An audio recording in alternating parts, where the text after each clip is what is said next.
Hi there, Elaine here with WTI. Does your floor cleaner make you want to recite poetry?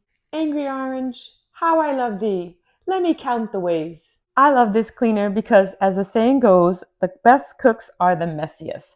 And I use Angry Orange in the kitchen the most. It's always close by to get spills ASAP. And I love that the smell is heavenly, yet it doesn't overpower any yummy cooking smells in the kitchen. Since most of all my floors are hardwood, I'm really loving that I can just use any damp microfiber and have my floors clean and shiny in a jiffy. I've used this for about a month and I found out that a little goes a long, long way. And it has an added benefit of really drying fast.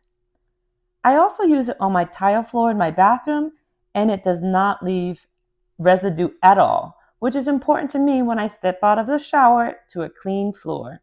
Lastly, I use it on my vinyl plank flooring in my bedroom, and such versatility is what I need in a floor cleaner. It's a top-notch, one-stop shop that smells heavenly and leaves any type of flooring clean as a whistle. So kick out the grime from your home and get some Angry Orange for all your types of floors.